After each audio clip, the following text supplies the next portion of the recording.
Sign na dapat mo nang gamitin sa isang lalaki, yung tinatawag na no contact rule. Sa madaling sabi, kailangan mo nang gawin sa isang lalaki na lumayo at hindi magparamdam kung mararamdaman mo yung mga bagay na sasabihin ko sa inyo.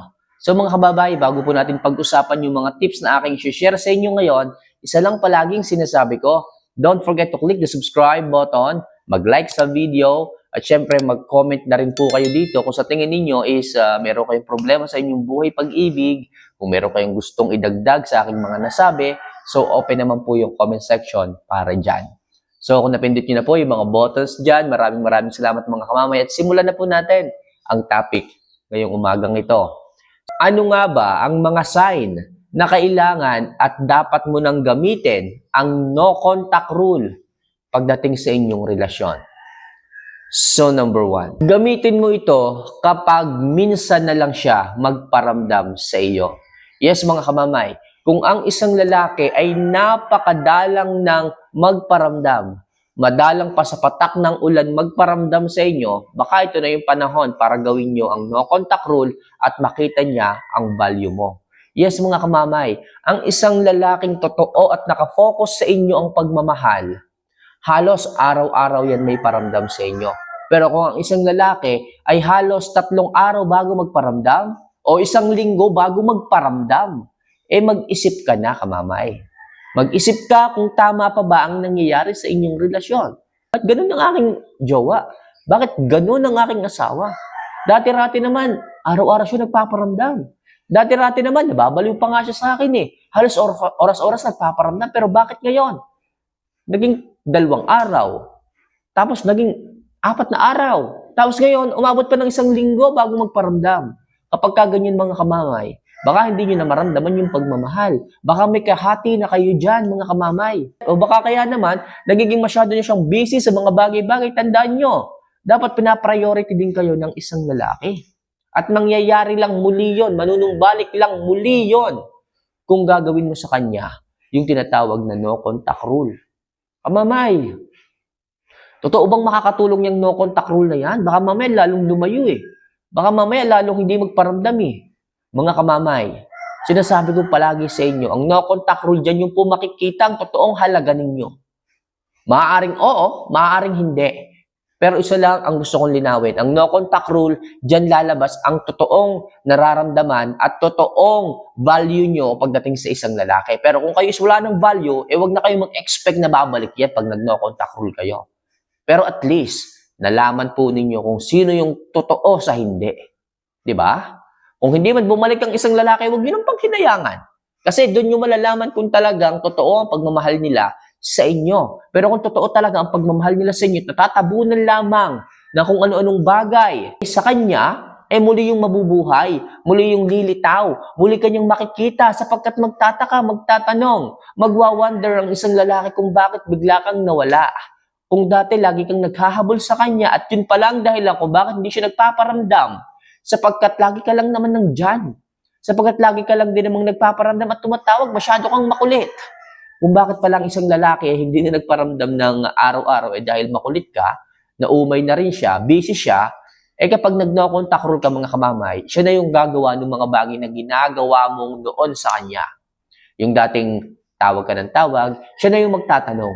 Kasi mahal ka niya Yung pagmamahal mga kamamay, hindi yung basta-basta nawawala. Minsan natatabunan lang, minsan nababawasan lang. Pero kung bigla kang mag-no contact rule, yun, biglang lalabas yung pagmamahal ng isang lalaki, muli kang tatawagan, kukontakin, kakausapin.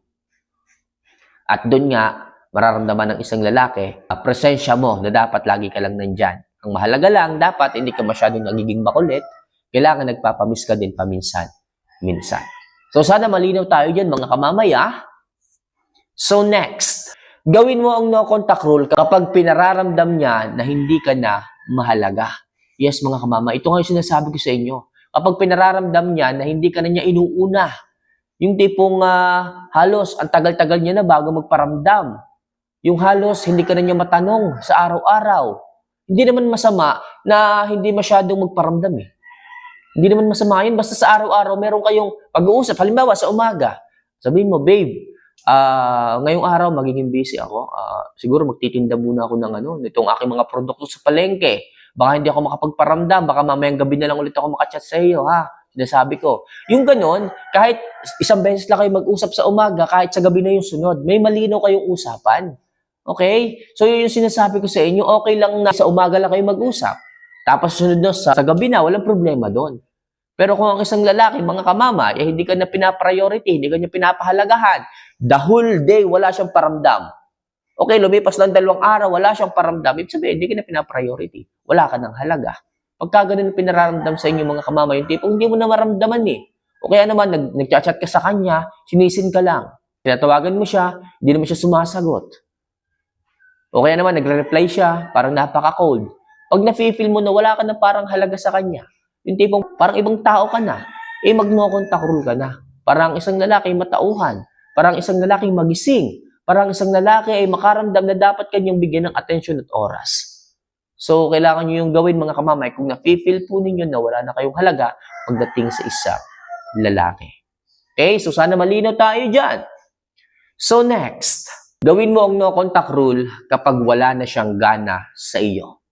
Kung sa tingin mo, pag kayo ay lumalabas, wala na yung saya, wala na yung organic na happiness sa inyong dalawa, wala na siyang gana. Tapos pag uwi nyo ng bahay, hindi na siya nagpaparamdam. Nahihiya na lang siya sa iyo. O kaya naman, nagsasama na lang kayo dahil sa mga anak ninyo. Di ba? Hindi na siya masaya. O ikaw din, ganun din, hindi ka na rin masaya. Wala na siyang gana. Yung dating inaabot kayo ng 2:00 na nakikipagtawagan, ngayon, kung ano-ano lang dahilan na sinasabi sa inyo ng isang lalaki. Sabihin sa inyo, babe, kailangan ko nang matulog ngayon kasi alam mo naman, maaga ako bukas. Pero dati-rati naman, inaabot kayo ng 11:00. Minsan, pag napapasarap, hindi napapansin ng oras, inaabot pa kayo ng 2:00 ng madaling araw. Pero bakit ngayon? Bigla na siyang nawala ng gana sa iyo. Kapag consistent yung walang gana sa inyo ang isang lalaki, dapat ito na yung pagkakataon para i-apply nyo ang no contact rule sa inyong relasyon. Makakatulong po yun mga kamamay para muling mabuhay ang nararamdaman ang pag-ibig ng isang lalaki sa inyo. So sana malinaw So next, kapag wala na siyang pakialam sa iyo, naku masakit to mga kamamay. Kapag ang isang lalaki ay wala o nawalan na ng concern sa inyo, yung tipong kahit may sakit ka, yung tipong kahit hindi okay ang pakiramdam mo, yung tipong nahulog ka sa hagdanan, nabalian ka ng buto, nalaman ng jowa mo, ng asawa mo, pero wala na siyang pakialam sa iyo. Hindi na siya tumatawag na, babe, pupunta ako dyan mamaya. Hindi na siya tumatawag na, magpa-check up ka, hindi maaaring hindi. Kapag wala na po yung mga ganong concern, mga kamamay, nakakabahala po yan. Okay, nakakabahala po yan, kaya kailangan nyo na pong gawin ang no contact rule kung gano'n na po ang trato sa inyo ng isang lalaki. Nawala na ang concern, nawala na ang malasakit, nawala na ng pakialam sa inyo ang isang lalaki. Kaya mga kamamay, kung gagawin nyo ang no contact rule, malalaman niya na maaari kang mawala sa kanya in case na hindi siya magbago. In case na hindi niya ibalik ang concern, ang pakialam niya sa iyo. Sapagkat masyado ka noong naging makulit sa kanya eh. Sapagkat masyado kang nagbigay ng pagmamahal noon sa kanya eh. Sapagkat lagi mong binibigay ng validation ng isang lalaki. Lagi mo sinasabi na sobrang mahal mo siya. Kaya ngayon, nawala siya ng pakialam sa iyo. Bakit? Kasi, masyado mong in-expose ang sarili mo sa kanya. Dapat pinasasabik-sabik mo lang ang isang lalaki para ikaw yung hinahabol-habol niya palagi. Tandaan niyo palagi mga kamamay, hindi masama ang magmahal, pero wag naman sobra ang ibigay sa taong ganyan. Okay? So next, kapag madalas mo nang maramdaman na lagi siyang galit kahit wala kang ginagawang mali. Ito, mahirap din po makibagay sa mga lalaking ganito.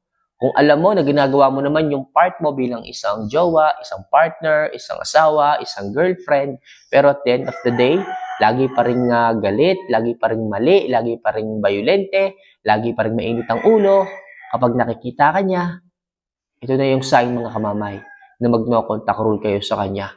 Sapagkat yan lang ang tanging paraan para makita niyang muli ang halaga mo. Diyan siya makakapag-isip, matutulala, makakapag nilay-ninay kung kung tama ba yung kanyang nagiging trato sa inyo sa araw-araw. Sapagkat bilang isang lalaking nagmamahal sa isang babae kagaya mo, kung wala ka namang ginagawang pagkakamali, dapat minamahal ka niya ng patas.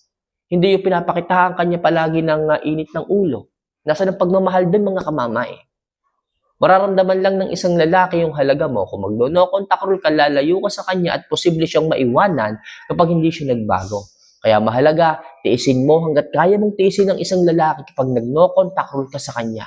Sapagkat yun lang ang tanging paraan para muling manumbalik ang halaga mo sa inyong pag-ibig. So paano mga kamamay, yun lang muna ang mga bagay na kailangan yung gawin upang sa ganon, makita ng isang lalaki ang inyong halaga. Kailan nyo dapat gawin ang no contact rule? Nilagay ko na po sa video ito. So, paano mga kamamay? See you for our next vlog. Mahal ko po kayo. Sana may natutunan. See you for our next vlog. Paalam.